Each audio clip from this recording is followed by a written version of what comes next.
Ya wes ya.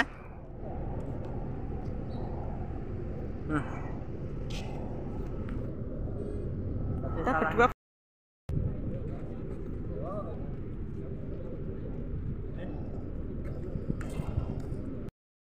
dari belakang. Dulu di depan sana Bapak Ibu ada benteng Madinah, tapi sekarang sudah tidak ada. Ila rabbina lamunqalibun. Allahumma inna nas'aluka fi safarina hadha al-birra wat taqwa wa minal amali ma tarda. Allahumma awin alaina safarana hadha wa tui anna bu'dah. Allahumma anta sahibu fis safari wal khalifatu fil ahli. Allahumma inna na'udzubika min wa'sa'is safari wa ka'abatil manzari. Mati ya, mereka hidup di sisi Allah. Makanya kalau orang-orang yang syahid itu Bapak Ibu, jenazahnya nggak dimandikan, mereka langsung dikuburkan karena mereka suci.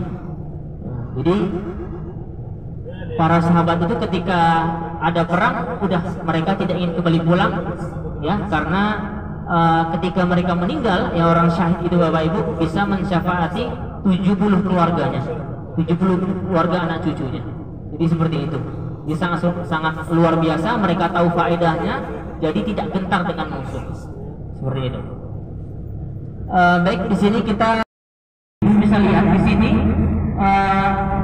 arah kiblatnya itu dua ya, karena Bapak Ibu bisa lihat nanti kubahnya itu ada dua di atas, satu menghadap ke Palestina Al-Aqsa, satu lagi menghadap ke Makkah Al-Mukarramah. Apa namanya, dendamnya orang kafir Quraisy, bahkan Bapak Ibu jenazah-jenazah yang ada di peperangan Uhud ini bukan hanya terbunuh ya, itu nunggu setahun 5 bulan. Kalau kita doa, kira-kira kok kayaknya nggak diijabah ini sama Allah. Kira-kira gimana rasa Bapak Ibu? Agak ini ya, agak kecewa ya, karena ini Nabi loh di Kudus. Masa kita hanya minta merubah kiblat aja menunggu seperti itu? Itulah Rasul ingin mengajarkan kepada kita bahwasanya sabar itu puncaknya tiada batas, Bapak Ibu. Jadi Bapak Ibu harus ngerti ya, sampai turun ayat ya, qad nara taqalluba wajhika fis sama falanwalliyannaka qiblatan tardaha fawalli wajhaka syatral masjidil haram wa haitsu ma kuntum fawallu wajhakum syatrar. Nah, ayat ini turun ketika Rasulullah SAW sholat di situ, sholat asar ya, ketika masuk 3 rakaat ya, masuk rakaat ketiga turun wahyu untuk pindah kiblat. Jadi ketika Rasulullah, kalau Rasulullah seperti saya ini menghadap Bapak 180 derajat langsung ke belakang menghadap ke Mekah pas lagi sholat ya, jamaah juga ikut. Imamnya maju, kemudian yang lain jamaahnya mengikut. Nah, seperti itu. Lagi sholat, pas lagi sholat asar ya. Ini kita lihat Masjid Qiblatain, ini juga masjid yang bersejarah. Kenapa kita kunjungi masjid ini? Karena Rasulullah SAW dulu ya, ketika menyebarkan dakwah Islamiyah itu, dakwah agama Islam itu selalu mendapat cercaan, selalu mendapat ejekan, selalu Palestina menuju Makkah Al-Mukarramah. Nah, masjid ini juga dikabarkan kepada Rasulullah. Rasulullah berucap, jangan dibuka tutup makanannya setelah kami datang. Jangan dibuka makanannya setelah kami datang.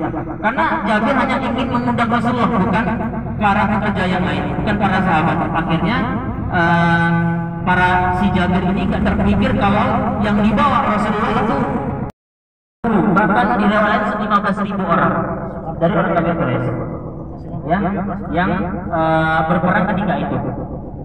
Jadi ketika Islam ini mulai menyebar dan para umat Islam, umat Rasulullah itu mulai banyak, ya, orang kafir Quraisy itu ingin menyerbu dengan 10.000 bahkan 15.000 orang. Ketika sampai surat kepada Rasulullah Sallallahu Alaihi Wasallam, langsung Rasul mengumpulkan para sahabat, ya, dan memusyawarahkan bagaimana untuk menahan peperangan ini, karena nggak mungkin 10.000 melawan 3.000 itu sungguh nggak mungkin.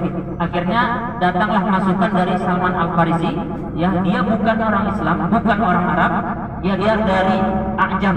A'jam itu bukan orang Arab, A'jami. Nah, kata Salman Al-Farisi, ya, dia dari orang Persia, Bapak Ibu, kami kalau dulu berperang itu menggali parit. Belum pernah terpikir orang Arab dahulu metode perang seperti itu. Maka ketika Salman Al-Farisi mengatakan seperti itu dan langsung disetujui oleh Rasulullah SAW untuk menggali parit. Ya, jadi nggak semua Madinah ini dikelilingi parit, Bapak Ibu. Jadi dulu ini kan banyak bukit-bukit. Jadi ada bukit yang itu panjangnya sekitar, antara bukit dari bukit lain itu sekitar 3 km. Jadi digali parit itu sepanjang 3 km dan dalamnya sekitar 5 meter. Lebarnya sampai 6 meter dan itu digali ketika Ramadan. Digali ketika, ini perangkapnya ini, sisa-sisanya. Sisa paritnya ini, benteng-bentengnya seperti ini. Nah, saya kira tadi ke Uhud langsung, tapi lewat dulu. Bapak kita skip dulu cerita Jabal Uhud. Ini Bapak Ibu Masjid Khandaq. Bukit ini nama Bukit As-Sa'il, bukit ini yang di atas ini. Ini dari dulu sampai sekarang ini masih seperti ini. Dulu benteng-benteng ini, ya, benteng bawahnya parit. Bawah-bawahnya ini parit. Digunakan untuk perang Khandaq atau disebut perang Ahzab.